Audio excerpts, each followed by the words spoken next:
महाप्रभु जगन्नाथ जी की परम करुणामयी उपस्थिति, सन्निधि, महोदधि समुद्र नारायण भगवान का पावन दर्शन और श्रीमद् भागवत की कथा का श्रवण, महाप्रसाद का सेवन निश्चित ही हमारे भाग्य की सराहना होनी चाहिए।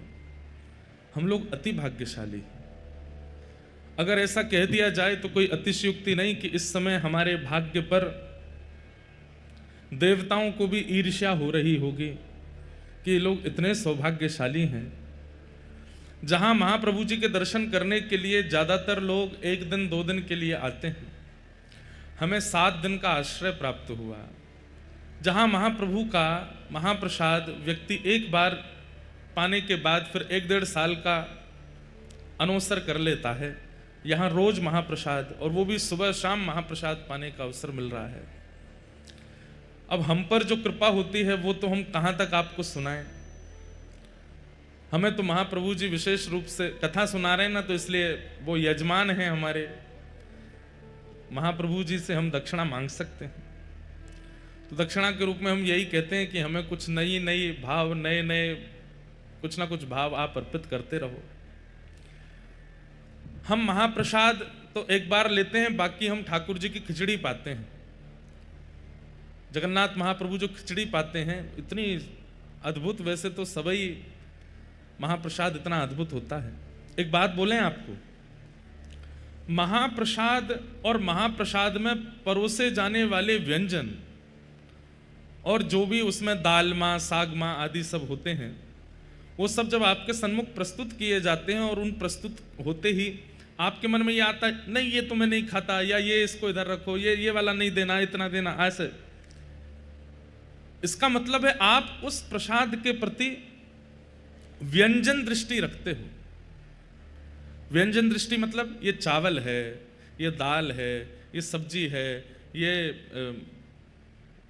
क्या बोलते हैं उसको, परवल है, आदि आदि भाव हैं। आप ये व्यंजन दृष्टि रखेंगे तो वो व्यंजन का स्वाद और व्यंजन से होने वाली लाभ हानि सब आपको अनुभव होगी।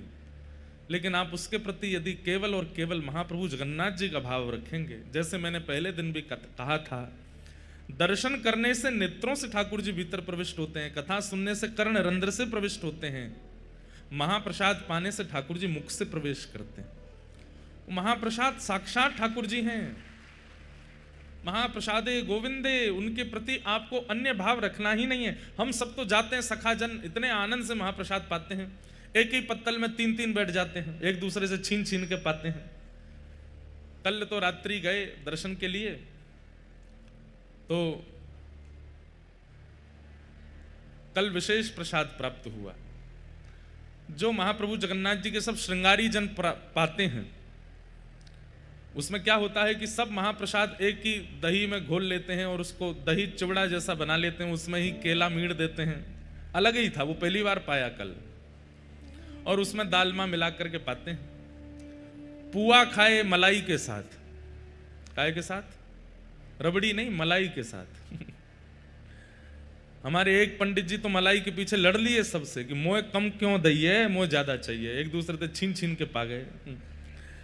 कल खूब आनंद हुआ।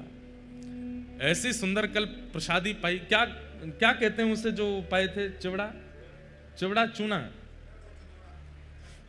चखूड़ा, चिवड़ा चखूड़ा है क्या? कुछ प्रसाद लाए हैं? महाप्रसाद साक्षात गोविंद ही आए हैं। क्या है? अरे वाह, खीर चोरा गोपीनाथ जी की क्षीर आई है। जय हो। पालें थोड़ी सी, हमारे शास्त्र आज्ञा कर दिए। अच्छा लाओ थोड़ी सी।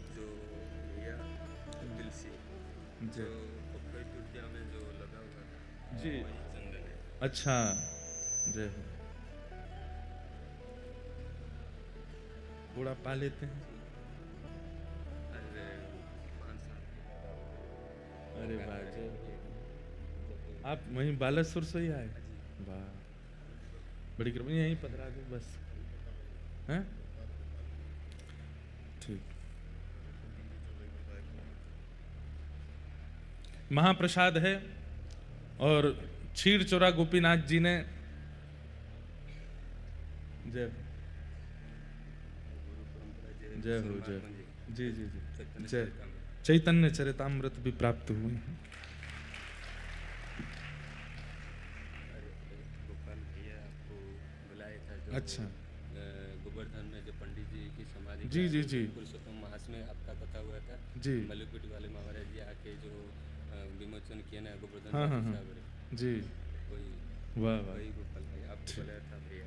हम आएंगे आप भी भैया जल्दी आएंगे। महाराज जी की कथा है नवंबर 27 में। अच्छा हम आएंगे। अब आप विराज जाओ।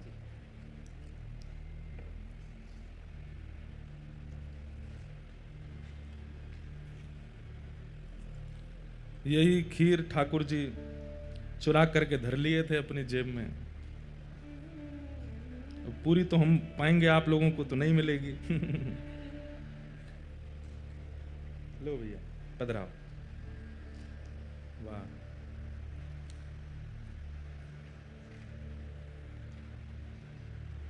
किसी और को देना नहीं, कईयों की दृष्टि पड़ी हुई है। एक पंडित जी आके बोले अभी मत पाइए, कथा के बाद पा लीजिएगा। मैंने कि मुझे पता है ना आप चट्ट कर जाओगे।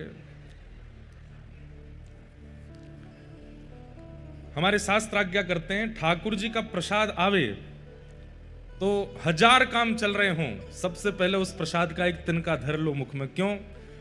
आपने सोचा प्रसाद आया, थोड़ी देर में, पहले बात तो सुनो, ताली पहले बजा देते हो। आपने प्रसाद आया और प्रसाद आते ही आपने विचार किया कि थोड़ी देर में पाऊंगा, और अगले ही क्षण प्राण चले गए तो प्रसाद तो रह गया ना, नहीं पा पाए।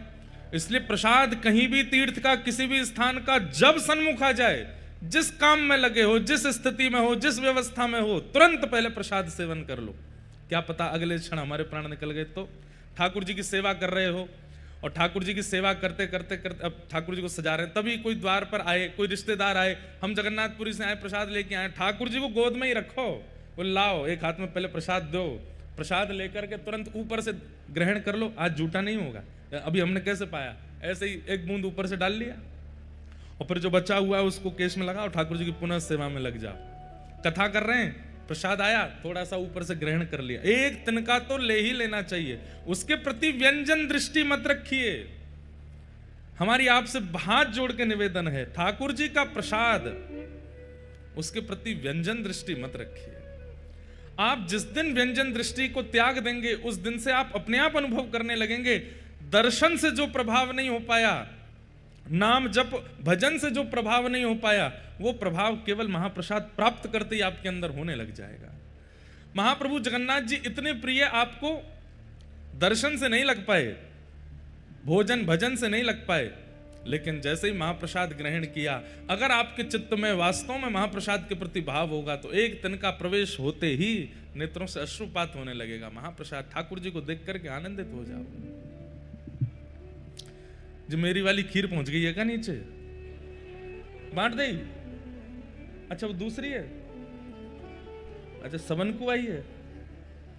लो भैया, हमको तो लगा हम ही स्पेशल हैं, हम तो इतरा रहे थे, इसलिए वो सबको ही मिल गई। बोलो खीर चोरा गोपीनाथ की जय। अब बस बैठ जाओ, ऐसे पाओ कि कोई को पता नहीं चले। महाप्रसाद। तो कल रात्रि हमको क्या क्या नाम बताए थे, फिर भूल गया मैं। चूड़ा चूड़ा चूड़ा कचूड़ा, चूड़ा कचौड़ा, उसमें दालमा मिला मिला करके प्रेम से कल पाए। वो केवल ठाकुर जी के श्रृंगारी ही पाते हैं। हम पर थोड़ी कृपा हो गई, श्रृंगारी ने देख लियो तो बोले आओ आपको कुछ नया पवाते हैं, और कल भाव से रात्रि में वही पाए। उसमें कोई व्यंजन दिखाई नहीं दे रहा था, है क्या क्या, बस सब कुछ मिला हुआ ही है। जैसे पंढरपुर में एक भाव बनता है गोपाल काला, महाराष्ट्रियन कोई यहाँ बैठे होंगे तो उनको पता होगा। पंढरपुर में गोपाल काला, दो चार हाथ हिला रहे हैं, गोपाल काला।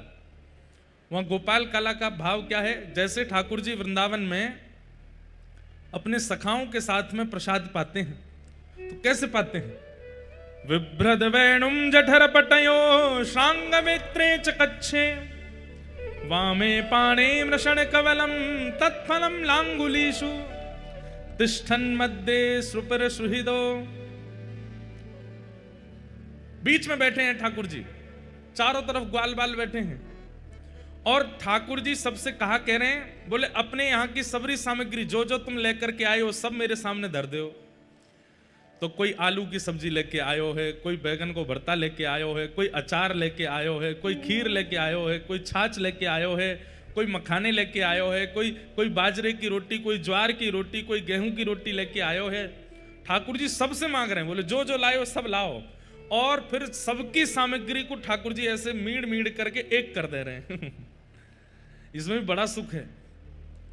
कभी सब भक्तजन मिलकर के एक साथ कहीं जावें, आप लोग अपने अपने घर की अलग अलग सामग्री, अलग अलग रसोई की सामग्री लाओ, और ठाकुर जी को भोग निवेदित करके फिर जहां जाओ वहां पे बढ़िया सबको मीड़ मीड़ करके एक घोल बना लो, और फिर उसके बाद उसको प्रेम से पाओ। ऐसे ही ठाकुर जी ने गोपाल काला पाया, अपने सब सखाओं के यहां से सामग्री मंगा करके श्री पंडरीनाथ भगवान ने सबको मिला दिया, और सबको मिला के उसमें दही डाल के, चिवड़ा डाल के, मक्खन डाल के बढ़िया प्रेम से निर्मित करके फिर ठाकुर जी ने उसको पाया, बांटा।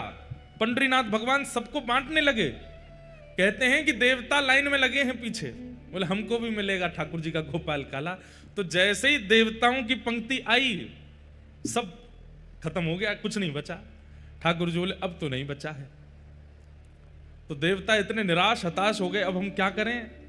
तब देवताओं ने आपस में मीटिंग करी, बोले कि भैया अमृत तो मिल गया था हमको, लेकिन ये ठाकुर जी के अधरामृत का महाप्रसाद नहीं मिल रहा है, इसके लिए क्या करें। तो ब्रह्मा जी चतुर हैं, चतुर्मुखी हैं। ब्रह्मा जी ने कहा एक काम करो। बोले क्या। ये बगल में चंद्रभागा नदी है, इसमें मछली बन के बहने लगो। बोले तो ठाकुर जी पाने के बाद हाथ धोवे जाएंगे तो एक आध कण में जैसी आएगा उसी हम लोग पालेंगे। ठाकुर जी प्रसाद आदि पाकर के सब गए हैं चंद्रभागा नदी पर। इतने में ही चंद्रभागा नदी में सब मछलियों के रूप में 33 कोटि देवता प्रकट हो गए और वहीं विचलन करने लगे। जैसे ही ठाकुर जी हाथ धोमेंगे तो जो कण बह करके आएगा उसको हम पालेंगे। ठाकुर जी जैसे ही चंद्रभागा नदी पर पहुंचे, वहां जाकर के देखा, अब ठाकुर जी मछली तो दिख नहीं रही उनको, चार मुंह वाले ब्रह्मा दिख रहे हैं। ये नारद जी डोल रहे हैं, ब्रह्मा जी डोल रहे हैं, सूर्य चंद्र सब मछली बने डोल रहे हैं। ठाकुर जी ने सब सखा रुको रुको रुको रुको रुको रुको। बोले आज क्या करना है। बोले भैया आज चंद्रभागा में हाथ नहीं धोने। तो बोले क्या करने।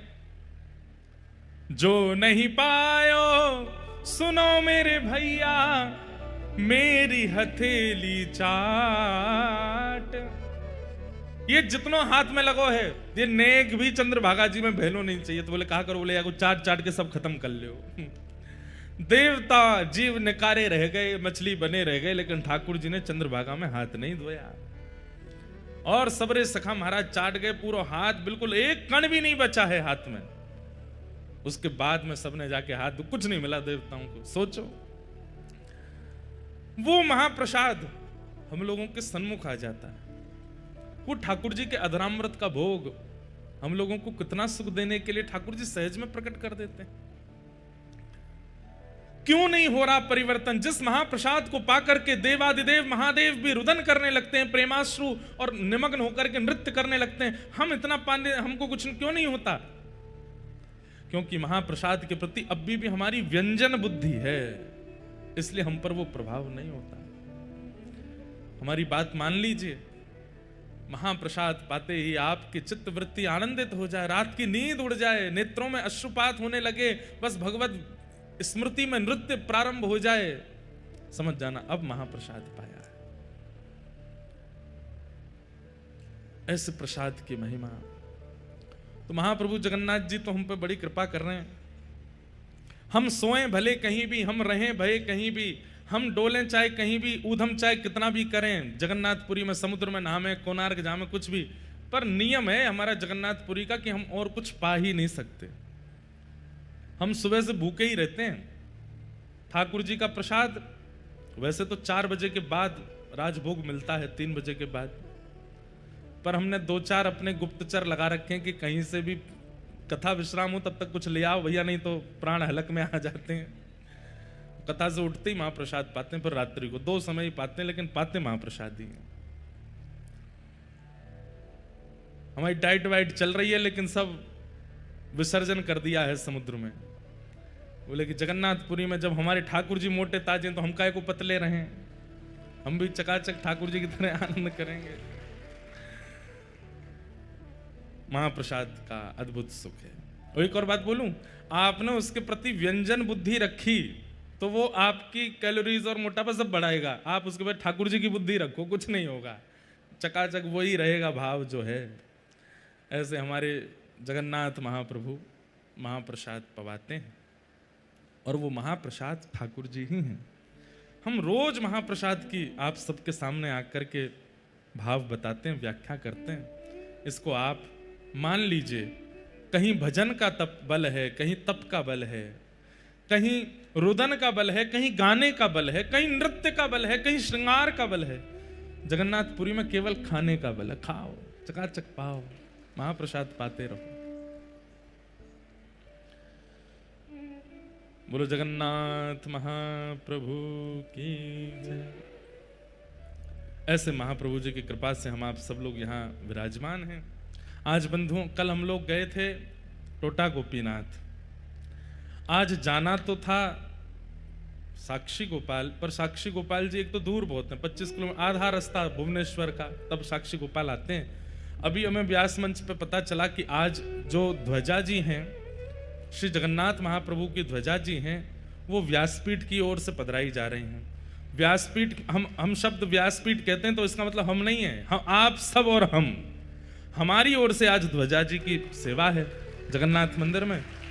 तो आज संध्या में साक्षी गोपाल, कल क्योंकि आज शाम को व्यासपीठ की तरफ से प्रसादी भी है सब लोगों की, 8:30 बजे जीयर स्वामी मठ बालासाही में, तो उसमें भी आप लोगों को पहुंचना है। और उससे पहले आज साक्षी गोपाल ना जाकर के आज सब लोग मंदिर में एकत्रित हो जाएंगे 4 बजे कथा श्रवण के बाद, और फिर मंदिर की परिक्रमा करके लक्ष्मी मैया का जो मंदिर है, लक्ष्मी माता जहां विराज, उसके सामने जो आंगन है वहां आप सब लोग जाकर के विराजमान हो जाइएगा।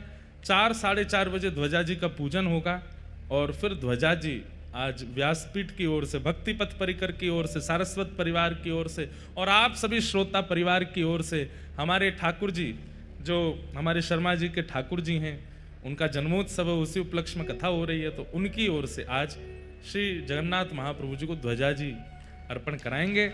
और फिर ध्वजा जी दर्शन के बाद फिर एक साथ घुसेंगे मंदिर में और श्री गरुण स्तंभ के पीछे से जा करके महाप्रभु जी का दर्शन करेंगे। संभवतः शायद उस समय भीतर के दर्शन खुल जाते हैं, भीतर जाते हैं सारे दर्शनार्थी, भीतर जाते हैं, दर्शन कर तभी दर्शन करेंगे और दर्शन कर करके आएंगे और फिर उसके बाद सब प्रस्थान करेंगे। फिर 8:30 बजे आप लोग 8 बजे ही पहुंच जाइएगा श्री जीयर स्वामी मठ, वहां पर महाप्रसाद पाएंगे, चकाचक प्रेम से वहां आनंद करेंगे। तो आज का यही क्रम है, ध्वजा जी का दर्शन, ध्वजा और फिर महाप्रभु जगन्नाथ जी का दर्शन और संध्या में महाप्रसाद। कल अगर अवसर मिलेगा तो या तो साक्षी गोपाल जाएंगे या फिर गुंडीचा जाएंगे, जहां महाप्रभु जी जगन्नाथ जी की रथ यात्रा जाती है, देख लेंगे कैसी व्यवस्था है, या कोणार्क जाएंगे, अब पर्ची उछाल के देख लेंगे, जहां का आ जाएगा वहां चल देंगे। जैसा भाव ठाकुर जी प्रकट करेंगे वैसा हम लोग करेंगे। कल हम लोग मंगलाचरण का श्रवण कर रहे थे। 88,000 सौनकादि ऋषि नैमिषारण्य क्षेत्र में विराजमान है। अगले वर्ष नैमिषारण्य में भी कथा है फरवरी में, जहां पर सौनकादि ऋषियों को सूत जी महाराज ने कथा श्रवण कराई। उसी नैमिषारण्य क्षेत्र में अगले वर्ष फरवरी में कथा है, आप सब लोग वहां आइएगा। वहां कथा सुनने का अपना अलग ही महत्व है। 88,000 सौनकादि ऋषियों ने सूत जी महाराज से प्रश्न किए और सूत जी महाराज जी अपने गुरु को प्रणाम करते हुए यहां से कथा कहना प्रारंभ करते हैं कि यम प्रव्रजन्तमनुपेतमपेत कृत्यम द्वैपायनो विरह कातरया जुहाव पुत्रेति तन्मयतया तर्वोऽभिनेदु तम सर्वभूत हृदयं मुनिमानतोऽस्मि। अपने गुरु को प्रणाम किया और गुरु को प्रणाम करते हुए श्री सूत जी महाराज यहां से कहना प्रारंभ करते हैं कि मुनयः साधु पृष्टोयम भवद्भिर्लोकमंगलम यत्कृतः कृष्ण संप्रश्नो येनात्मा संप्रसीदति सुप्रसीदति। सूत जी महाराज बड़े प्रसन्न हैं। बंधुओं, एक बात आपको बताएं, सत्संग लाभकारी कब होगा? जब सत्संग करता सत्संग सुनने वालों से प्रसन्न हो जाए। सत्संग सुनने वाले जब आलस्य करते हैं, सत्संग सुनने वाले जब ध्यान नहीं लगाते हैं, इधर उधर देखते हैं, तो प्रवचनकर्ता का मन क्षोभित हो जाता है और उसके मन में क्षोभ आते ही उसका जो रस है वो भंग हो जाता है। फिर वो कितना भी भाव से कथा सुना रहा हो, आपका कल्याण नहीं हो सकता। शुकाचार्य जी की एक कथा सुनते ही परीक्षित का उद्धार हो गया, और यहां हम इतनी कथा सुन लेते हैं, क्यों नहीं होता? इसका मतलब यह नहीं है कि एक में ही उद्धार हो पर दूसरा दोबारा सुननी नहीं चाहिए, पर वो प्रत्येक कथा श्री कृष्ण का अनुभव कराने वाली तभी बनेगी जब वक्ता श्रोता से प्रसन्न होगा। इसलिए श्रोता को ऐसी भावना करके कथा में बैठना चाहिए कि इनकी दृष्टि अगर मुझ पे पड़ जाए तो ये मुझे देख करके आनंदित हो जाए। आप हमारी बात सत्य मान लीजिए, तभी वक्ता के हृदय से सुंदर सुंदर मोती प्रकट होते हैं जो आपका कल्याण करने वाले होते हैं। सूत जी महाराज यहां अति प्रसन्न हैं। सौनकादि ऋषियों से कहते हैं कि मैं आपके प्रश्न से बहुत प्रसन्न हूं। आपने इतना सुंदर प्रश्न किया है। आपके प्रश्न में दो भावनाएं हैं। कौन कौन सी? पहली भावना भवद्भिर लोक मंगलम। सब लोग इधर देखो, ध्यान से सुनो। आपके प्रश्न में पहली भावना यह है कि आपका प्रश्न लोक मंगल करेगा। कभी भी अवसर मिलता है ना तो चूका मत कीजिए। प्रश्न पूछने का अवसर मिले तो ऐसी जिज्ञासा, ऐसा प्रश्न करना चाहिए जिससे लोक मंगल होता। लोक में तो आप भी आते हैं ना, आपका भी मंगल हो जाएगा। और दूसरा, आपके प्रश्न में दूसरी भावना क्या है कि आपके प्रश्न से ठाकुर जी का यश प्रकट होगा और ठाकुर जी के सामीप्य वर्ती वार्ताएं होंगी।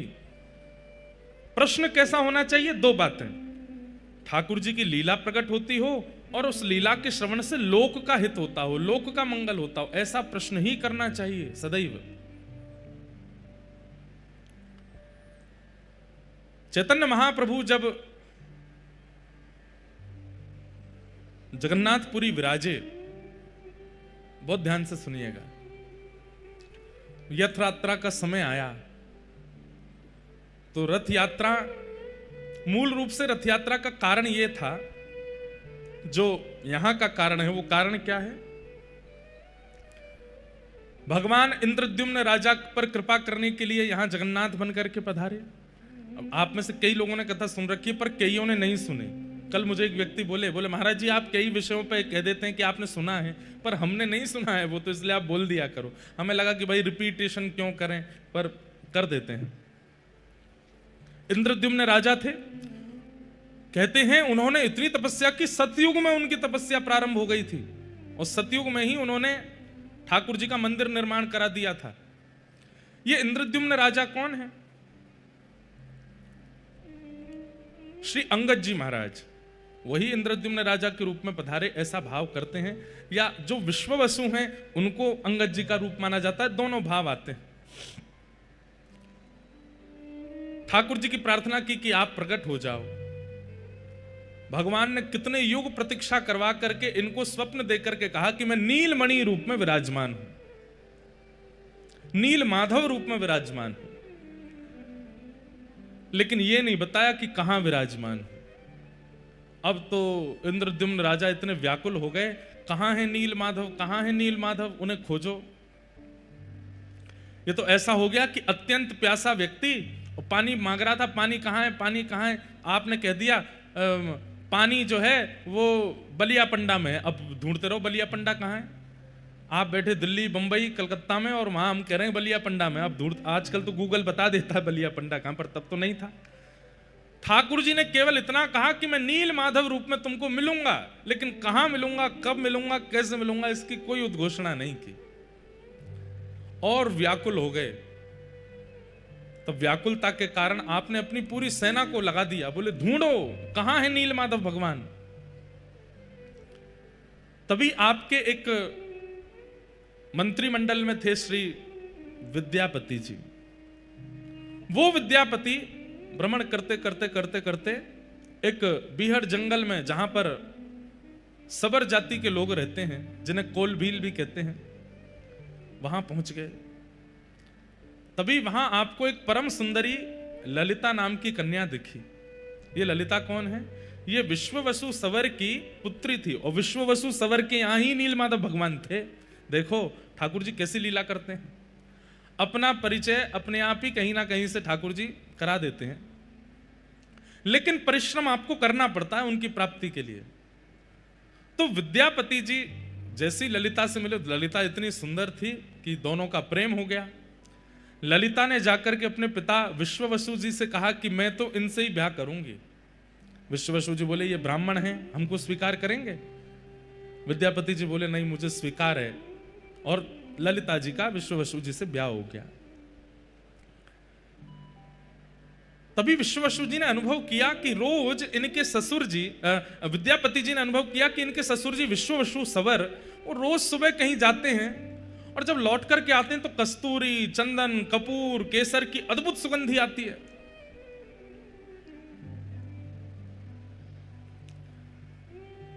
खोज तो चल रही थी नीलमाधव भगवान की। तो विद्यापति जी ने ललिता जी से पूछा कि आपके पिताजी सुबह सुबह कहां चले जाते हैं भोर में, और इतनी सुगंधी आती है उनमें से, कहां जाते हैं वो? तो उन्होंने बताया कि वो अपने ठाकुर की सेवा करने जाते हैं। क्या ठाकुर हैं? बोले नील माधव। हाँ, बोलो गंगा मैया की जय, परम कृपा परम। तो विद्यापति, इनका विवाह किनसे हुआ? ललिता जी के साथ। तो ललिता जी किसकी पुत्री हैं? विश्ववसु सवर की। और विश्ववसु के यहां पर नील माधव भगवान की सेवा होती है गुप्त रूप से। एक बात हम आपसे निवेदन करना चाहते हैं, आप लोग माने तो। हमसे तो यह बात हो नहीं पाई, लेकिन अगर आपसे हो जाए तो करके देख लीजिएगा। अपने सेवा के ठाकुर जी को अति गुप्त कर लीजिए। ना उनका फोटो खींचना है, ना किसी को दर्शन कराने हैं। और जो कक्ष है, जिस कक्ष में ठाकुर जी विराजते हैं, उस कक्ष में कम से कम 1 वर्ष तक प्रयास कीजिए कि कोई नहीं जावे, केवल आप जाओ अपने ठाकुर जी के पास। आप सेवा करो, आप ही भोग पधराओ, आप ही श्रृंगार करो, और जो भी सामग्री लेकर के आते हैं ठाकुर जी के लिए, खिलौने लेके आओ, ठाकुर जी के लिए सखी स्वरूप लाओ, बंगले लेकर के आओ, जो भी लाओ सब बाहर लेकर के आइए, छुपा के लाइए सबको, क्योंकि घर वालों को भी नहीं पता चले क्या आया है।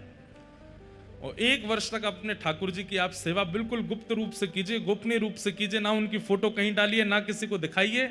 घर के सदस्यों से भी कह दीजिए ये बाहर चित्र लगा हुआ है, इसी में दर्शन कर लो, भीतर नहीं आना है। हो सकता है कलेश भी हो जाए कई घरों में, लेकिन कोई बात नहीं, ठाकुर जी अगर प्रकट हो जाए तो कलेश सह लेना। हम आपको आचार्यों की परंपरा की अनुकूलता से ये बात बता रहे हैं, किसी को मत आने दीजिएगा। 1 साल बाद आप अनुभव करेंगे। 1 साल तो बहुत लंबा होता है, कुछ ही दिनों में आप अनुभव करने लगेंगे कि ठाकुर जी को आप जिस अवस्था में छोड़ के गए, ठाकुर जी उस विपरीत अवस्था में आपको मिलेंगे, आपके संग सेवा, आपके संग लीला करेंगे। क्यों? उसके पीछे कारण है। नित्य ठाकुर जी आपसे मिलते हैं, आप ठाकुर जी से मिलते हो।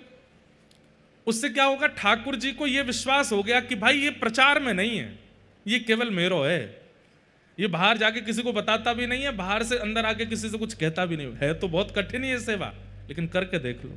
हम तो अपने लाल जी, हमारे बेचारे लाल जी तो सबके है गए, अब तो ये संभव नहीं, पर कभी ना कभी तो अवसर मिलेगा, हम करेंगे।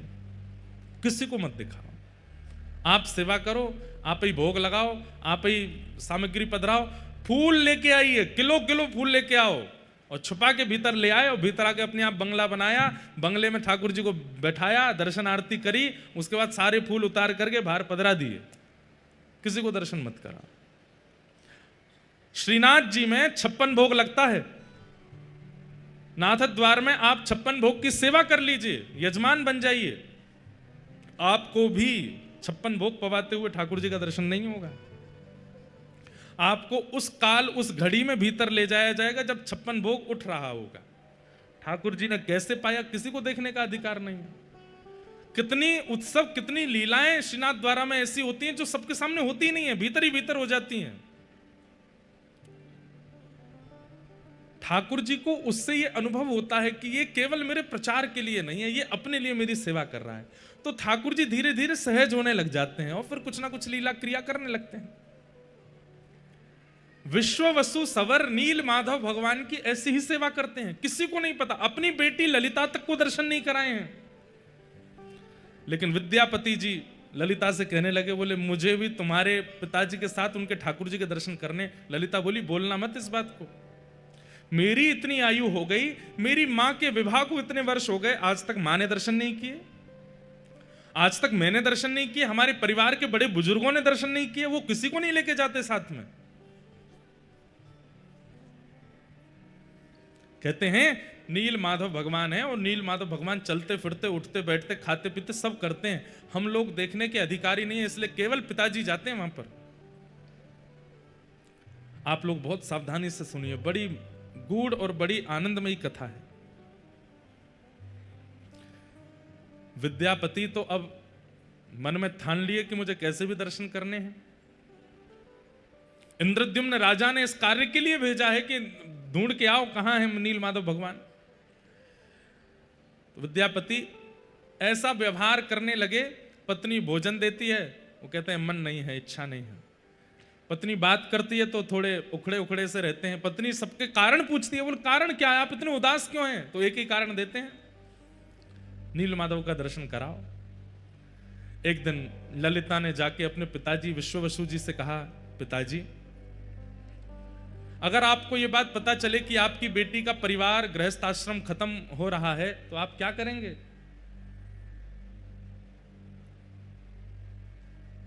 तो आप बोले कि पुत्री के गृहस्थाश्रम को व्यवस्थित करने के लिए जो करना पड़े करेंगे। तो बोले मेरा गृहस्थाश्रम अगर नील माधव भगवान के दर्शन करा करके संभलता हो तो आप क्या करोगे? मना कर दिया। बोले बिल्कुल नहीं, नील माधव भगवान के दर्शन नहीं होंगे, केवल नाम स्मरण कर लो, केवल चिंतन कर लो, दर्शन नहीं कराऊंगा मैं। चरणों में गिर गई ललिता, बोले मुझे दर्शन नहीं करने हैं। हम तो बचपन से सुनते आए कि हम उनके दर्शन नहीं कर सकते, पर मेरे जो पतिदेव हैं ये हमारे परिवार के सदस्य भी बने, इनको कैसे समझाएं हम? ये मुझसे बात नहीं करते, भोजन नहीं पाते, कुछ भी नहीं करते, आप कृपा कीजिए ना पिताजी, इनको दर्शन करा दीजिए। अनेक दिनों तक तो विश्ववसु मना करते रहे, लेकिन एक दिन पुत्री पर बहुत दया आ गई और नील माधव भगवान को कृपा करनी है, इसलिए उनके मन में भावना आ गई। बोले चलो ठीक है, तो दर्शन कराते हैं, लेकिन आंख पे पट्टी बांध के ले जाऊंगा ताकि रास्ता ना देख ले, नहीं तो रोज रोज पहुंच जाएंगे। विद्यापति बोले आप तो बस दर्शन करा दो। वो ठहरे विद्यापति, उनका नाम ही विद्यापति है।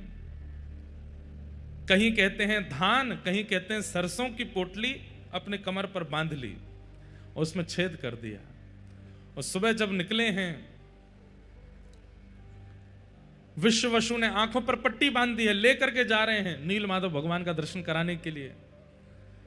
सरसों गिरती जा रही है, आप जैसे ही ऊपर पहुंचे जाकर के पट्टी खोली, महाराज आहा नील माधव भगवान का दिव्य स्वरूप दर्शन करके आनंदित हो गए। बोले चलो हो गए दर्शन, अब वापस चलो। वापस लौट करके पुनः पट्टी बांध करके लेकर के आए। कुछ दिन प्रतीक्षा करते रहे विद्यापति, बोले अभी पौधे उग जाएंगे, उसके बाद तो रास्ता तो मिल ही जाएगा। लेकिन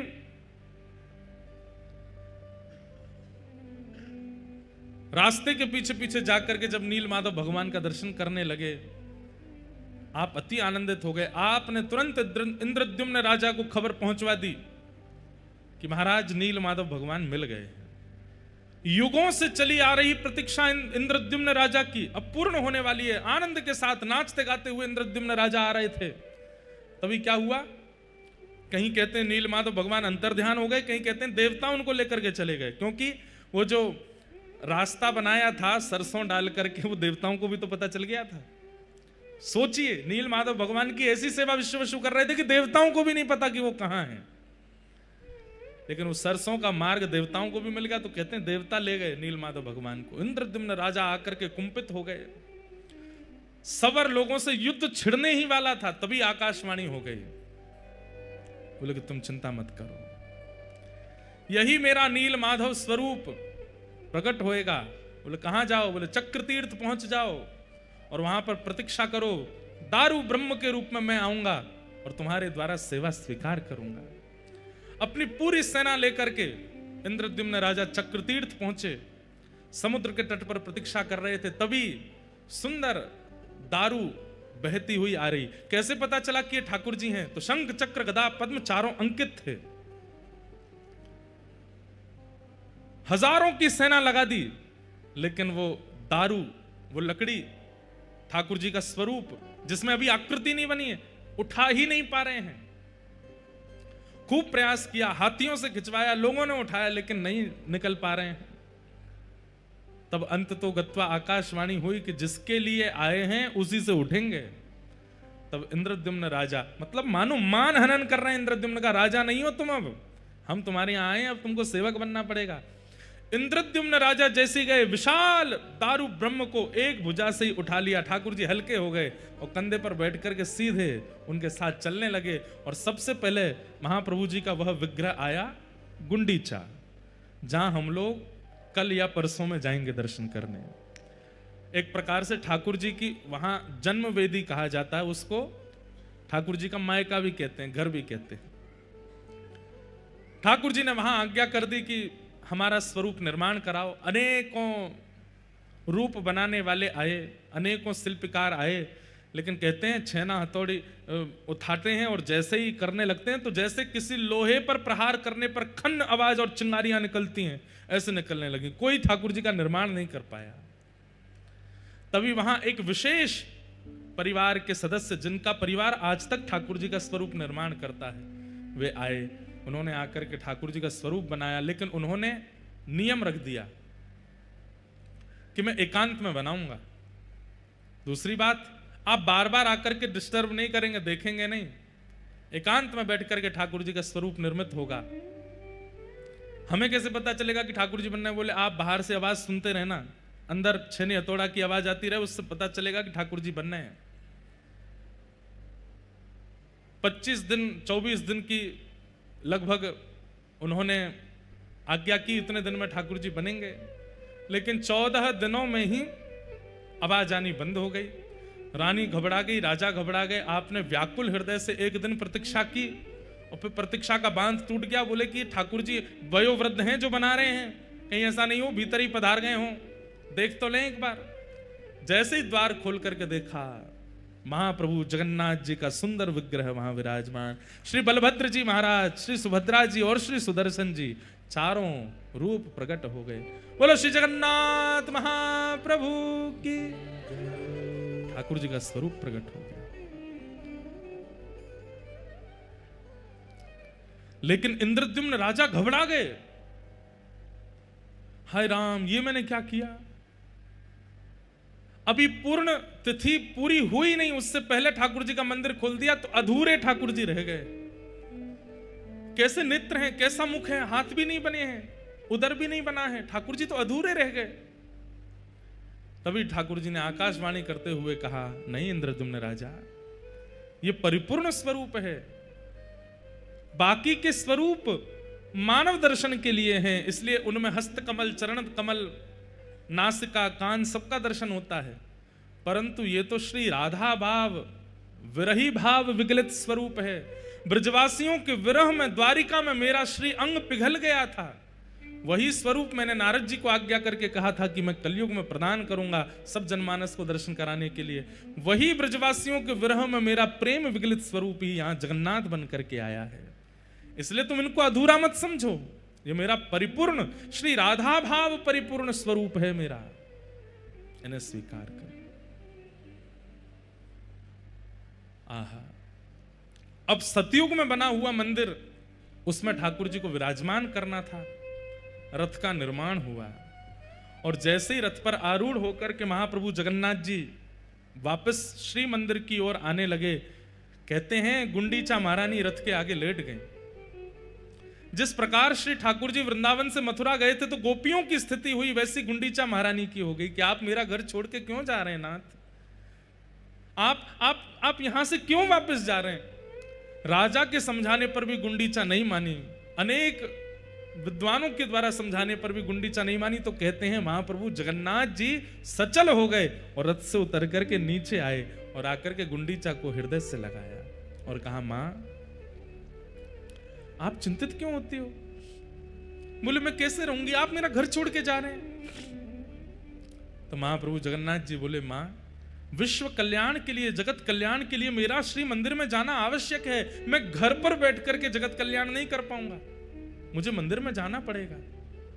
वहीं आकर के सब, अब यहां तो घर है, आज की बात होती तो गुंडीचा में भी दर्शन करते लोग, लेकिन उस समय में लोग कहीं ना कहीं विचार तो करते गुंडीचा तो घर है, राजा का निवास है, यहां पर कौन जाए कौन नहीं जाए, कहीं इस कारण से लोग दर्शन करने नहीं आए तो।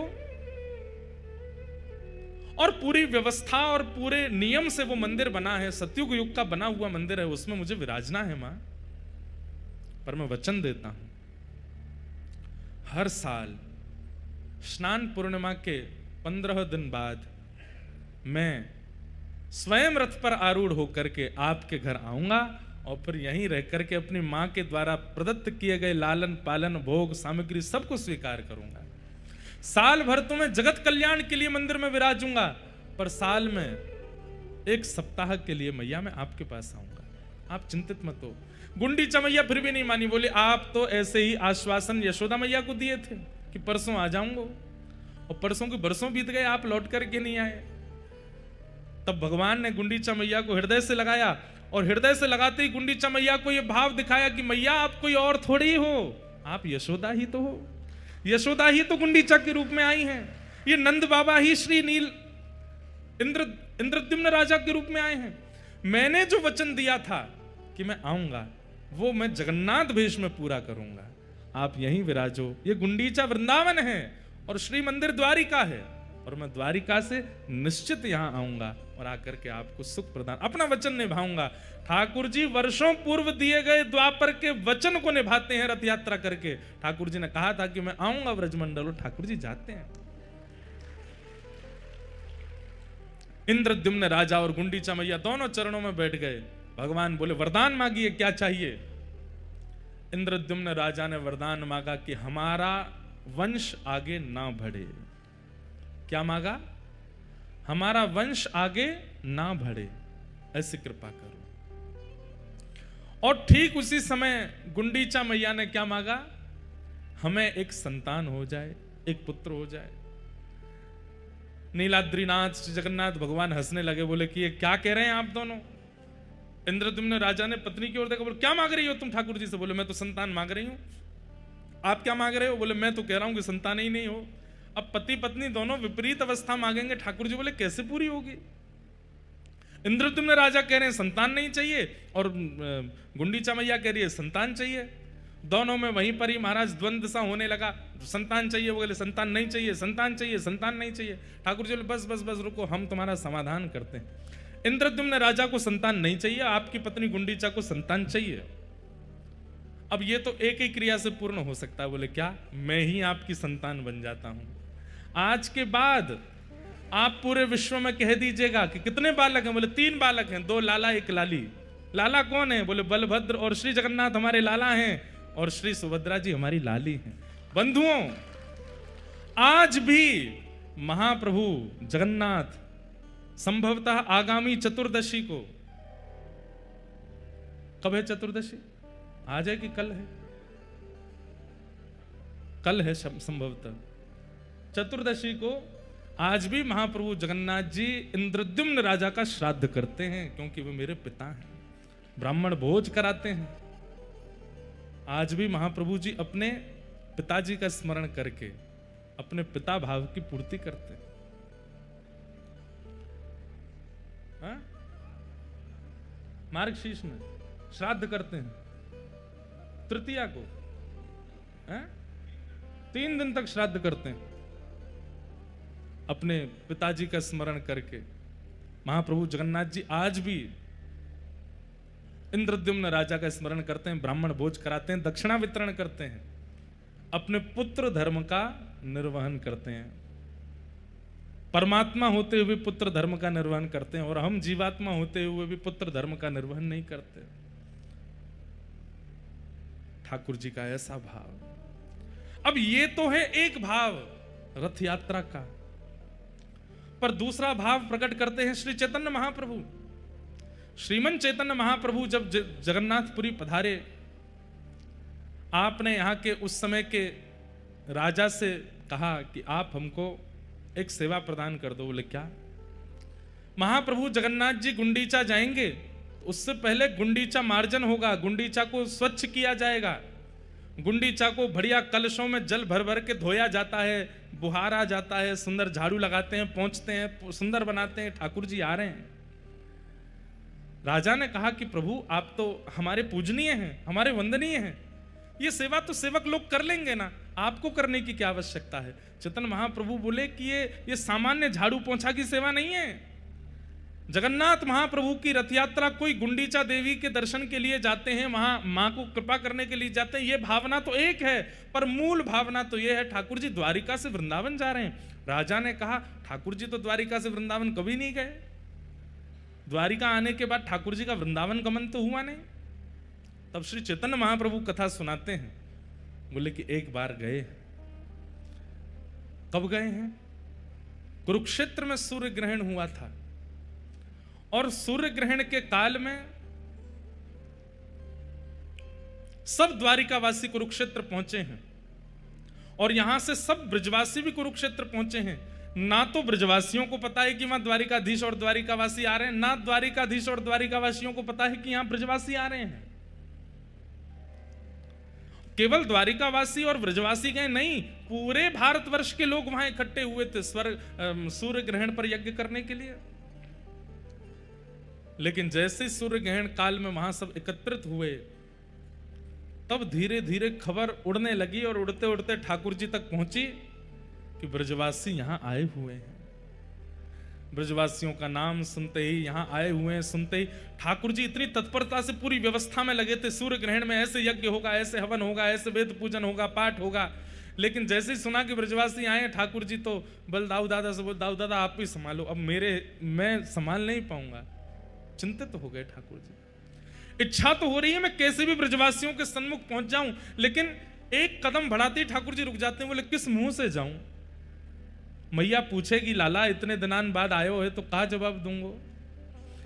नंद बाबा मुंह को गोद में उठावे को आएंगे तो मैं किस मुंह से उनकी गोद में जाऊंगो? मधुमंगल श्रीदामा तन सुखा मन सुखा धन सुखा, ये सबरे सखा, ये मोते कहेंगे लाला तेने बढ़िया सखा बनो हमारो, इतने साल है मिलो नहीं, मैं कहां उत्तर दूंगो? तो ठाकुर जी हर एक घड़ी बाद सोचते हैं कि अब मैं जाऊं ब्रजवासियों से मिल के आऊं, लेकिन फिर रुक जाते, मैं कहां कहूंगो? सूर्य ग्रहण का समय आया, सुंदर स्वर्ण के सिंहासन पर ठाकुर जी को विराजमान किया गया। भारतवर्ष के कोने कोने से विप्रदेव आए हैं, कोई तुलसी अर्चन कर रहे हैं, कोई सहस्त्र कमल अर्चन कर रहे हैं, कोई पुष्प अर्चन कर रहे हैं, कोई रत्न अर्चन कर रहे हैं। सब ठाकुर जी के चरणों में कहीं से तुलसी चढ़ाई जा रही है, कहीं से पुष्प चढ़ाए जा रहे हैं। पर ठाकुर जी उस समय केवल नेत्र बंद करके ये बार बार विचार कर रहे हैं कि मैं परमात्मा हूं, मुझे कृपा करनी है। लेकिन बार बार ठाकुर जी भूल जाते हैं कि मैं परमात्मा हूं। फिर सोचते हैं मैं तो लाला हूं। यहाँ ब्रजवासी बाहर डोल रहे होंगे, यशोदा मैया नंद बाबा यहीं कहीं आसपास ही होंगी। जोर से सुगंधी भीतर लेते हैं कि वायु में कहीं नंद बाबा की हृदय की, यशोदा मैया की हृदय की सुगंधी मुंह को आ जाए। यहां नंद बाबा को पतो चली कि द्वारिकाधीश आए, हमारो लाला आयो। नंद बाबा ने धीमे से जाकर के ये खबर यशोदा मैया को सुनाई। बोली अरे मेहर एक बात बताऊं? बोले कहा, हमारो लाला कन्हैया वो कुरुक्षेत्र में है। ये सुनते ही यशोदा मैया तो उठ खड़ी हुई, नेत्रों से कम दिखाई देता है। कहा सुनी मैंने, लाला कुरुक्षेत्र आयो है? बोले हाँ मेहर, लाला कुरुक्षेत्र में। भाव विह्वल हो गई, हाथ पकड़ लिए नंद बाबा के। बोले मुझे एक बार दिखाए दो, मुझे एक बार मिलाए दो। अब यहां नंद बाबा संकोच कर रहे हैं। यशोदा 100 से भी अधिक वर्ष हो गए हैं लाला को गए भय, और मैं और मेरे तेरे हृदय को भाव तो है ही कि लाला से मिलना है, पर वास्तविकता तो अब सबसे छुपी नहीं है कि लाला मूल रूप में बेटा तो देवकी वसुदेव को है ना, और अब तो वो द्वारिका को राजा बन गयो है, सब वाकू राजा महाराजा कह करके पुकारे हैं। हमने तो सुनी है 16,108 ब्याह है गए, बड़े बड़े राजघराने की कन्यांते वाको ब्याह भयो है। हम भोरे भारे से ब्रजवासी जामेंगे, हमको देख करके कहीं लाला को संकोच है गए हो तो कैसे जाएंगे। यशोदा मैया बोली, यही संकोच को चिंतन करते करते जीवन निकल जाएगा। अरे मेरी एक इच्छा पूरी कर दो बस, अब पता ना कब प्राण चले जाएं, एक बार लाला को, एक बार मेरे कन्हैया को मुंह को दिखाए दो। मैं देखना चाहूं लाला के नैन नक्श अबहु वैसे ही हैं, हाथ पांव वैसे ही हैं कि कछु परिवर्तन आ गयो है, एक बार तो दिखाए दो। और श्री नंद यशोदा अति वृद्ध हैं, दोनों धीमे धीमे हाथ पकड़ करके जा रहे हैं, पूछते जा रहे हैं, भैया ये द्वारिका वासी इनको शिविर कहां है। ये कथा श्री चैतन्य महाप्रभु सुना रहे हैं यहां के राजा को, और बता रहे हैं कि मूल रूप से रथ यात्रा क्यों होती है। पूछते जा रहे हैं द्वारिका वासी कहां है। जैसे ही द्वारिका के शिविर में पहुंचे, और वहां तो असंख्य लोग नर नारी घूम रहे हैं, और सब कोई माला जाप कर रहे हैं, कोई मंत्र जाप कर रहे हैं, कोई आराधन कर रहे हैं, कोई देव पूजन कर रहे हैं, क्योंकि अब ग्रहण काल है। नंद बाबा जाके बोले, भैया हमारो कन्हैया कौन से कमरा में है, हमारो कन्हैया कौन से शिविर में है, हमारो कन्हैया कहां बैठो है। द्वारिका के लोग बोले, कौन कन्हैया। अरे हमारो गोपाल। बोले, कौन गोपाल। अरे हमारो लाला। बोले, कौन लाला। अरे तुम्हारो द्वारिकाधीश। तो ऐसे बोलिए ना, क्या आप कन्हैया बोल रहे हैं, गोपाल गोविंद क्या बोल रहे हैं।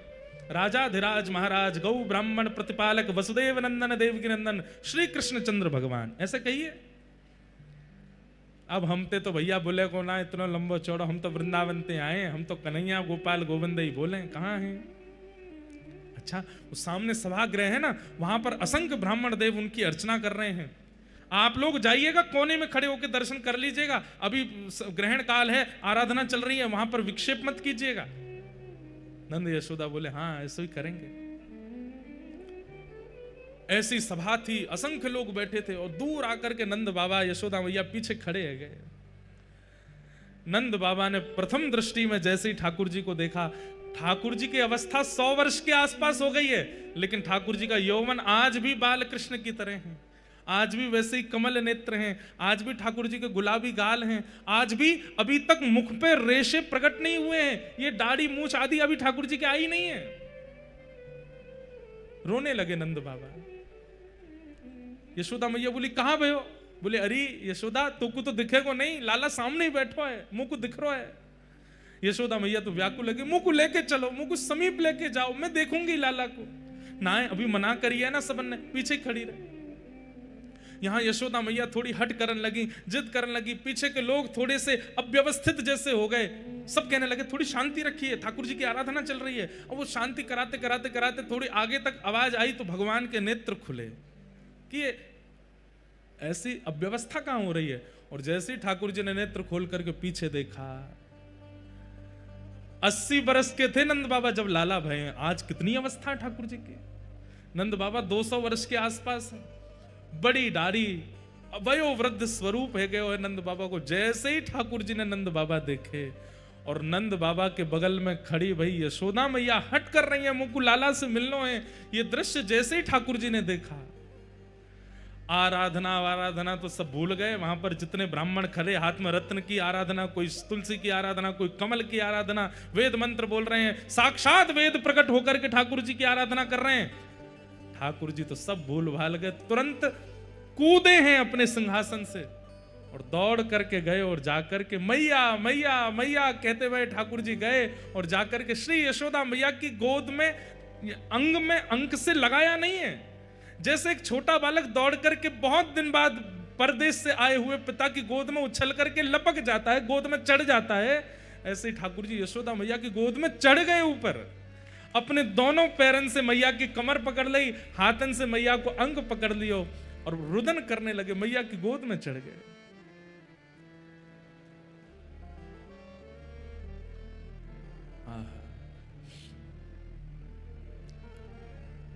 यशोदा मैया रुदन कर रही हैं।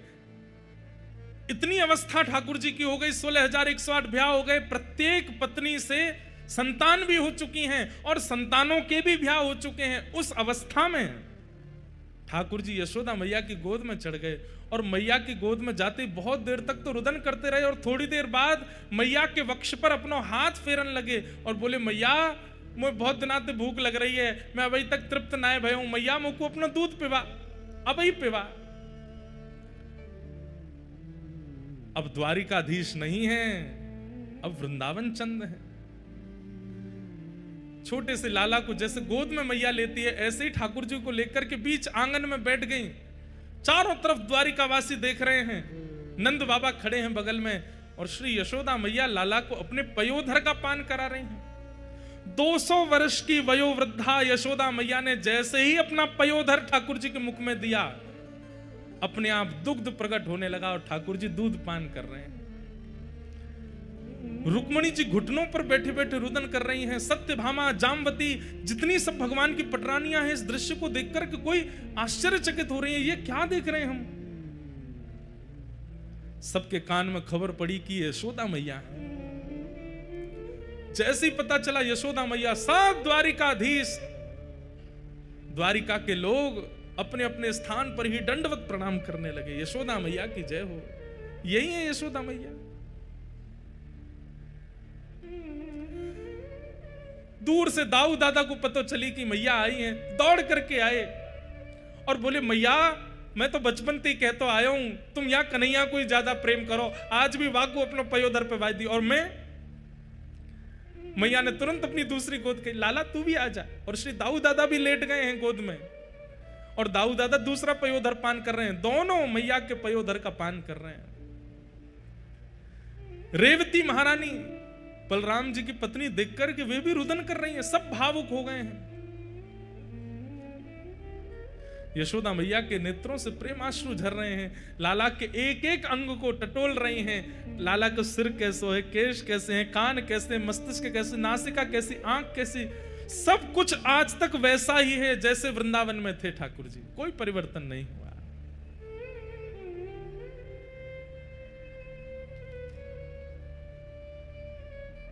देवकी मैया को पता चली कि यशोदा जी आई हैं। जैसे ही देवकी मैया आई, मैया ने आकर के प्रणाम किया। यशोदा मैया बोली, लाला जी कौन है? बोले, मैया जी मैया है, देवकी मैया है। देवकी मैया नाम सुनते ही यशोदा मैया उल्टा प्रणाम करने लगी, चरण पकड़ने लगी। और चरण पकड़ने तो देवकी मैया संभाल रही, मैया जी कहा कर रही हो आप? अरे यशोदा, आज तक तुम्हारी चर्चा ही सुनिए, आज भी लाला, भले ही लाला मेरो है पर पूरी द्वारिका में चर्चा यूं ही होवे, यशोदा नंदन लाला है। आज भी जन्माष्टमी के दिन सब यशोदा के लाल भजो, यशोदा के लाल भजो कहकर के ही गावे। आज पहली बार मिली हो, आपको हृदय से लगाऊं। यशोदा मैया बोली, मैं आपके हृदय से लगवे योग्य नहीं हूं, आपके चरणन की अधिकारिणी हूं। क्यों? ऐसा क्यों कह रही हो? बोली, या यशोदा के प्राण तो कब के निकल गए होते, या यशोदा के प्राण पखेरु तो कब के वैकुंठ पहुंच गए होते। अगर देवकी ने कन्हैया को जन्म देकर के वृंदावन नहीं पहुंचे होते तो यशोदा को अस्तित्व नहीं है। तो आपने कृपा करके लाला को जन्म दियो और जय लाला वृंदावन आयो, हमारो जीवन बन के, हमारो सार बन के, हमारो सर्वस्व बन करके आयो, हमें सर्वस्व प्रदान करवे के काज में आपके चरणन को प्रणाम करूं। और हंसी में यशोदा मैया कहने लगी, मैया तो आप ही हो, मैं तो लाला की धाई मां हूं। जैसे मैया की अनुपस्थिति में बालक की सेवा करे, मैं तो वो हूं। ये सुनकर के देवकी मैया रुदन करने लगी। यशोदा जी से बोली, मां ऐसे मत कहो, आप पूरे द्वारिकावासी से पूछ लो, लाला आपसे कितनो स्नेह करे। नंद बाबा की गोद में चढ़ गए ठाकुर जी। ठाकुर जी मानो जैसे बिल्कुल बाल अवस्था में आ गए हों। अब बिल्कुल द्वारिकाधीश जैसी लीला नहीं करने।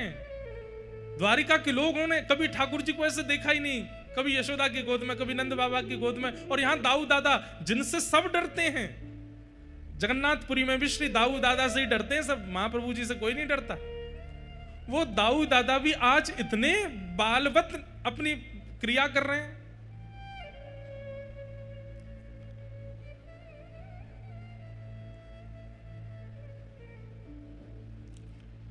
तभी ठाकुर जी के कान में खबर पड़ी श्री राधा रानी भी आई हैं। राधा रानी का नाम सुनते ही ठाकुर जी थोड़े गंभीर हो गए और गंभीर अवस्था में आकर के मैया को तो भीतर बिठाया, सब पत्नियों से मिलवाया, सब क्रिया करी और अवसर जान करके ठाकुर जी बोले कि किशोरी जी नहीं आएंगे, मैं ही जाऊंगा। यहां किशोरी जी सब सखियों के साथ बैठी हैं। तभी बैठी बैठी किशोरी जी अचानक कहती हैं, ललिता ऐसा क्यों लग रहा है कि द्वार पर श्री कृष्ण आए हैं? तू देख तो। ललिता जी बोली, कृष्ण नहीं आए हैं, हमें अभी अभी पता चली है कि उनकी तो आराधना चल रही है, बड़े बड़े विप्रदेव आकर के उनकी अर्चना कर रहे हैं, वो बड़े व्यस्त हैं, वो कहां से आ जाएंगे यहाँ पे? किशोरी जी बोली, नहीं ललिता, तू एक बार जाकर के देखना, मुझको ऐसा लग रहा है द्वार पर श्री कृष्ण खड़े हैं। विशाखा जी बोली, आपको क्यों ऐसा अनुभव हो रहा है? किशोरी जी बोली, अभी अभी जो ब्यार चली ना वायु की, वह ब्यार में श्री कृष्ण के तन की सुगंधी है और ये सुगंधी आज 100 वर्ष बाद मेरी नासिका को प्राप्त भई है। मेरा हृदय मयूर नृत्य कर रहा है, मुझको पूर्ण रूपेण विश्वास है, तुम द्वार पे जाके देखो श्री कृष्ण खड़े हैं। ललिता विशाखा जैसे ही गई और जैसे ही द्वार से पर्दा हटा करके देखा, लाल नेत्र हैं ठाकुर जी के, अश्रु बिंदु भरे हैं नेत्रों में और श्याम सुंदर चुपचाप खड़े हैं नीची नजर करके। और खड़े खड़े मानो जैसे कोई कहने में तो थोड़ी अतिशयोक्ति लगती है, लेकिन अत्यंत व्याकुल व्यक्ति या अत्यंत आत्मग्लानि से भरा हुआ व्यक्ति होता है, जिसे बस ये लगता है मैं मुख कैसे दिखाऊं। ऐसे ठाकुर जी दोनों हाथ समेटे नीची नजर खड़े वहां खड़े हैं। देख करके तुरंत समस्त अष्ट सखियां आदि सब गोपियों ने सब तुरंत दंडवत प्रणाम किया। आज 100 वर्ष की प्रतीक्षा के बाद ठाकुर जी दिखे।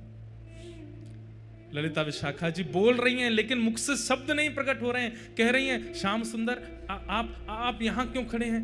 भीतर चलिए, किशोरी जी बुला रही हैं। ठाकुर जी बस सिर हिला के इशारा कर रहे हैं, मैं अधिकारी नहीं हूं भीतर जाने का।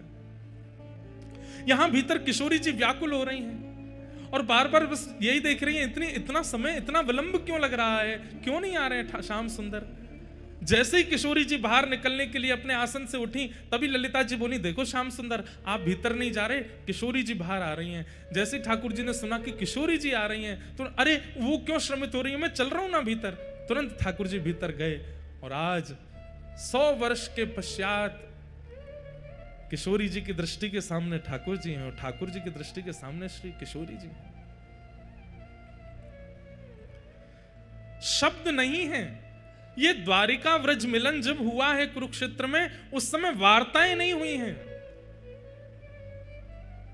केवल सब मौन हैं, एक दूसरे को देख करके ही आनंदित हो रहे हैं। सबके मन में बस एक ही भाव आ रहा है कि बोल करके किसी संवाद को प्रारंभ क्यों करें। इतने वर्ष बाद नेत्रों को श्याम सुंदर दिखे, देख लो इन्हें। ठाकुर जी किशोरी जी के चरणों में बैठ गए और चरणों में बैठ करके कहना तो चाहते हैं कि मुझे क्षमा कर दो, लेकिन कह नहीं रहे हैं। केवल हाथों से जब चरण स्पर्श किए तो स्पर्श मात्र से किशोरी जी को यह अनुभव हो रहा है कि ठाकुर जी क्षमा प्रार्थना कर रहे हैं। बंधुओं, प्रेम की एक अवस्था है, ध्यान से सुनिएगा, कि हमारा प्रेमी भले ही हमसे दूर चला जाए, हमारा प्रेमी भले ही हमसे बात ना करे, हमारा प्रेमी भले ही हमें वर्षों तक दिखाई ना दे, लेकिन फिर भी उसके प्रति हमारे चित्त में दोष उत्पन्न ना होना, यह प्रेम का स्वरूप है। ठाकुर जी द्वारिकाधीश बन गए, 16,108 ब्याह हो गए, इतना सब कुछ हो गया, लेकिन ब्रजवासियों ने कभी कोसा नहीं ठाकुर जी को। छलिया, कपटी आदि आदि जो भी कहती हैं, कहने के बाद तुरंत अपनी बातों को समाप्त कर देती हैं। जोई जोई प्यारो करे सोई मोहे भावे, भावे मोहे सोई, जोई सोई सोई करे प्यारे। श्री हितरवंश महाप्रभु हित चतुराशी जी के प्रथम पद में कहते हैं, प्रेम का स्वरूप क्या है? ठाकुर जी जो करें, प्रेमी हमारा जो करे, हमें सब स्वीकार है। ब्रजवासियों ने कभी शिकायत नहीं की ठाकुर जी से। आज 100 वर्ष थोड़े होते हैं, यहां कोई 10 दिन हमसे बात ना करे तो हम लोग उसके प्रति व्यंग कसने लगते हैं। 100 वर्ष बाद ठाकुर जी मिले हैं, फिर भी किशोरी जी, सब गोपियां, सखियां, नंद बाबा, यशोदा, किसी ने शिकायत नहीं की ठाकुर जी से। यह प्रेम का स्वरूप है। ठाकुर जी जिस प्रकार किशोरी जी के चरण कमलों का स्पर्श कर रहे हैं, किशोरी जी समझ गई हैं कि ये मुझसे क्षमा प्रार्थी हो रहे हैं। तुरंत किशोरी जी नीचे बैठ गई, हाथ पकड़ लिए, बोले आप क्या कर रहे हैं, ये इस प्रकार आप चरण क्यों छू रहे हैं। ठाकुर जी कह रहे हैं मुझे बहुत आत्मग्लानि हो रही है, आप ब्रजवासियों को जो कष्ट, जो पीड़ा, जो विरह मैंने दिया है, उस विरह से मुझे बहुत कष्ट हो रहा है। किशोरी जी ने हस्त कमल पकड़े, बोले नहीं, आपने हमें कोई विरह नहीं दिया। आप ही तो कहते हैं कि विरह में प्रकट किए गए अश्रुबिंद वो चित्त का मार्जन करते हैं, चित्त की शुद्धि होती है। अरे किसी के 1 दिन की शुद्धि, किसी के 10 दिन की शुद्धि, हम ब्रजवासी कितने सौभाग्यशाली हैं, हमारे तो 100 वर्ष की शुद्धि कर दी है आपने।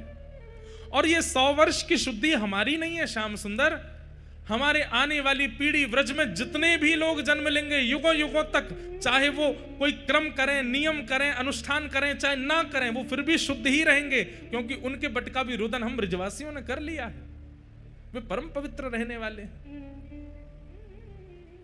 इसलिए ब्रजवासी सर्व पूज्य है, बड़े बड़े मठाधीश भी प्रणाम करते हैं ब्रजवासियों को। क्यों? ब्रजवासियों के बट के अश्रुबिंद ब्रजवासियों ने उस समय में बहा दिए, पवित्र हो गया है सबका चित्त।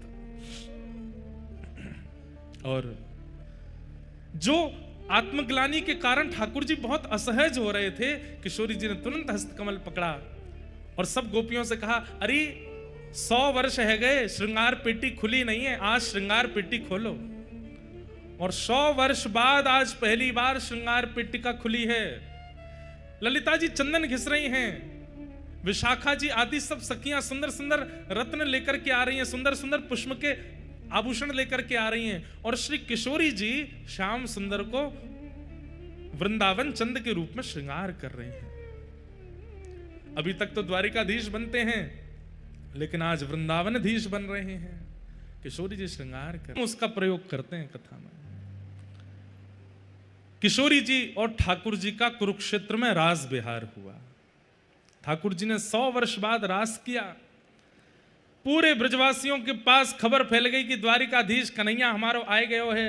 सब ब्रजवासी इकट्ठे है गए और सबने आए करके लाला पकड़ लिए। वो लाला तू परसों की कह के गए हो, बरसों बीत गए, लौट के नहीं आए हो वृंदावन। दाऊ दादान को कछु सखान ने घेर लिया और ठाकुर जी को सब ब्रजवासी और द्वारिकावासी सब एक हो गए। और द्वारिकावासी भी ठाकुर जी के चरणों में प्रणाम करके निवेदन करने लगे, हे ठाकुर जी, इन ब्रजवासियों का इतना प्रेम, इतना स्नेह है, वचन निभा दीजिए ना। द्वारिका से तो वृंदावन फिर भी दूर है, कुरुक्षेत्र के तो पास ही है। ठाकुर जी ने आज्ञा दी, ठीक है हम ब्रज चलेंगे। और तब सब ब्रजवासियों ने आनंद में भर के महाराज सुंदर सुंदर रथों का निर्माण किया। उसमें सुंदर चक्के लगाए गए, ऊपर से कपड़ा लगाए गए, कोई लोहा का प्रयोग नहीं, केवल लकड़ी से ठाकुर जी का रथ तैयार किया। और एक रथ में श्री ठाकुर जी विराजमान भये, एक रथ में श्री बलभद्र जी विराजमान भये, एक रथ में सुभद्रा जी और सब द्वारिका के लोग विराजमान भये। जैसे हमारे सब पंडा पुजारी लोग रथ में कितने चढ़ जाते हैं, कोई गिनती नहीं उनकी। कई बार तो गिनती करने पर आता है 500 पंडा पुजारी चढ़े हैं एक ही रथ के ऊपर। कभी कभी आप देखेंगे नीचे जो रथ के चक्का है ना, इन चक्काओं के बीच में भी जगह होती है, वहां बैठे होते हैं भीतर। ऐसे ही सब ब्रजवासी जन और सब द्वारिका के लोग एक ही रथ में सब लोग चढ़ गए। और महाराज प्रेमी जन, ब्रजवासी जन खींच खींच करके रथ को श्री कुरुक्षेत्र से व्रजधाम लेकर के जा रहे हैं, वृंदावन लेकर के आ रहे हैं। और श्री ठाकुर जी 100 वर्ष बाद वृंदावन पधारे।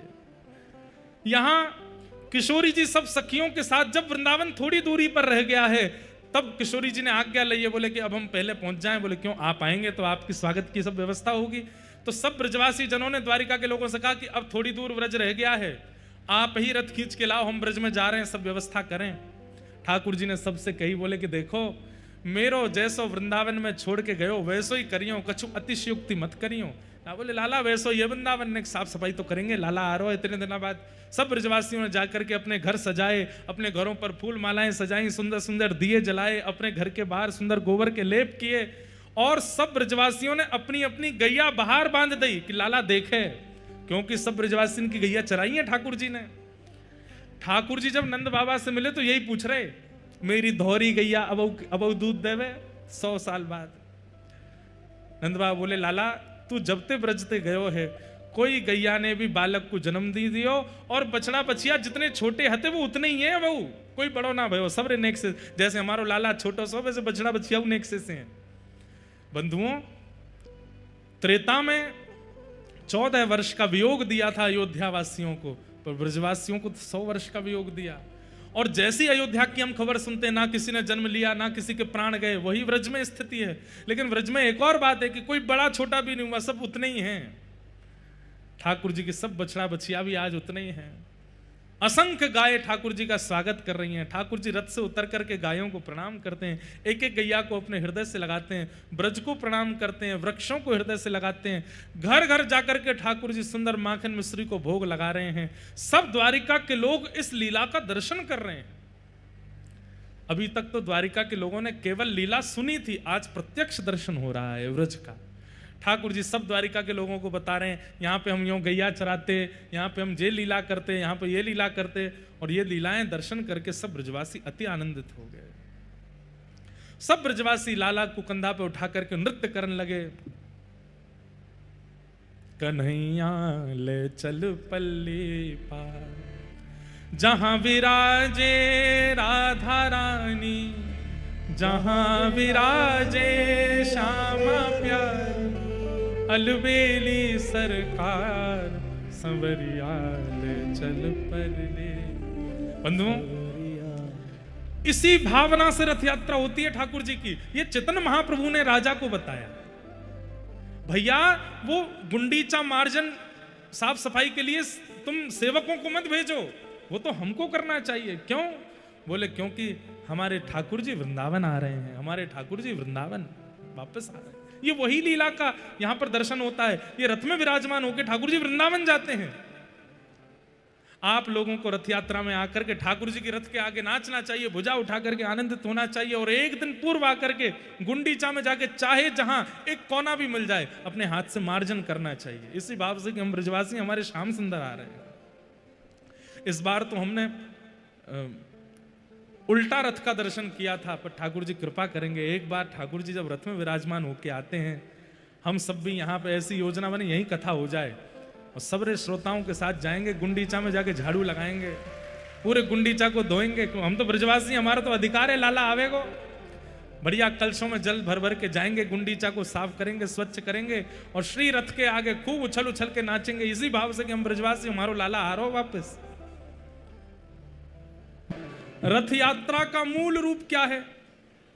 महाप्रभु जगन्नाथ जी पहली बात तो अपने वचन निभाते हैं। जो मैया से कहकर के गए कि मैं परसों आऊंगा, उस भावना की पूर्ति ठाकुर जी करते हैं। और दूसरी भावना श्री चैतन्य महाप्रभु प्रकट करते हैं कि कुरुक्षेत्र ग्रहण काल के समय श्री ठाकुर जी ब्रजवासी रथ बनाकर के ठाकुर जी को लेकर के गए हैं वृंदावन, इसलिए ठाकुर जी वृंदावन गए हैं, और उसी भाव से हर वर्ष ठाकुर जी वृंदावन जाते हैं। इसलिए रथ यात्रा उसका महत्व अति है। गुंडीचा में जन्म वेदी है ठाकुर जी की, वहां विराजमान श्री जगन्नाथ जी का दर्शन करने का पुण्य, उसका लाभ कितना, उसका पुण्य कितना है। असंख्य असंख्य अश्वमेध यज्ञ, असंख्य असंख्य तीर्थ यात्राओं का फल केवल महाप्रभु जगन्नाथ जी के जन्म वेदी पर विराजमान दर्शन करने मात्र से प्राप्त हो जाता है, जब गुंडीचा में विराजते हैं। इस बार हमने दर्शन किए गुंडीचा में, और गुंडीचा में ठाकुर जी अलग ही लगते हैं। यहाँ जो ठाकुर जी दिखते हैं, गुंडीचा पहुंचते ही ऐसे लगते हैं लाला बन गए, छोटे से गोपाल जी मैया के पास आए हैं, उसी भाव से लगते हैं। और भैया हमारी एक बात सुनो, 3 दिन हो गए कथा को, हम चाहे जितनी भी बात कहते रहें, महाप्रसाद के प्रति कहते रहें, मंदिर के प्रति कहते रहें, नील चक्र के प्रति कहते रहें, महोदधि के प्रति कहते रहें, महाप्रभु जगन्नाथ जी, सुभद्रा जी, बलभद्र जी, सुदर्शन जी के प्रति कहते रहें, बिमला मैया के प्रति कहते रहें, पर ये सब भाव हैं। क्या हैं? और भाव बिना भाव के नहीं आते। कबीरदास जी का एक पद है, मुझे पद तो याद नहीं पर लीला याद है कि उनकी माता जी ने कहा कि बेटा घर चलाने के लिए कुछ धन की आवश्यकता है, तो मैं कुछ बुन दिया करूंगी कपड़े, तुम नगर में जाकर के उसको विक्रय कर देना, कुछ धन आएगा तो घर चलेगा।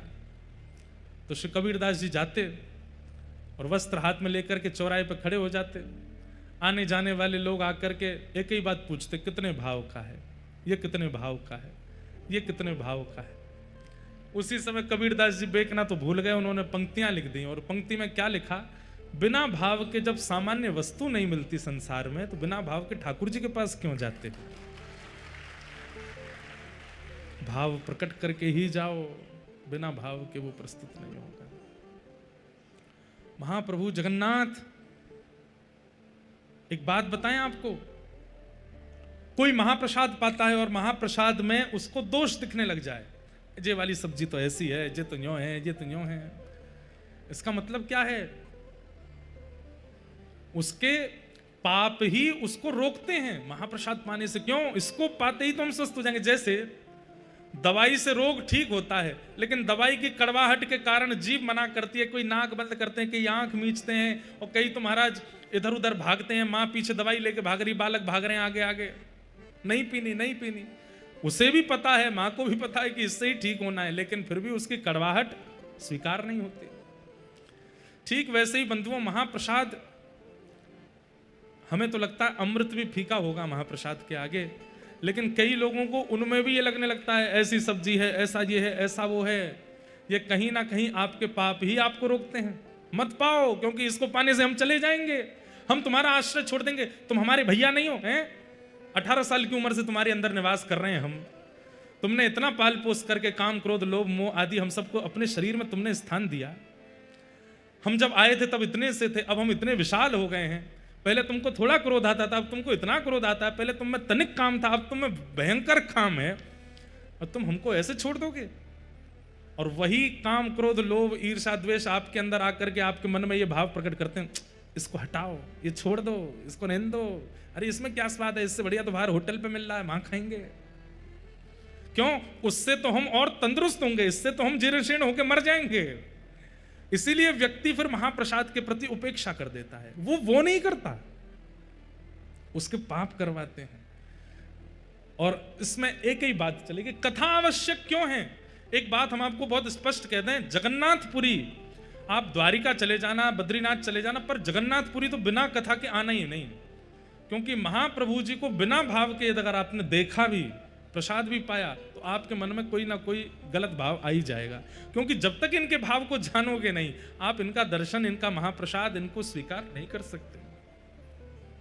इसलिए कलयुग में प्रधान देव जगन्नाथ जी के दर्शन के लिए कथा सुनना बहुत जरूरी है। इसलिए हम कथा में रोज भाव प्रकट करते हैं, ताकि आपसे अपराध ना बन जाए। क्योंकि भीतर जो हैं वो तो चाहते ही हैं कि आप ना करो। तो गुंडीचा जाएंगे, इसी भाव से जाएंगे कि वृंदावन है, और वहां कहीं ना कहीं श्री किशोरी जी विराजमान है, अंतरंग भाव से विराजमान है, इसलिए ठाकुर जी जाते हैं।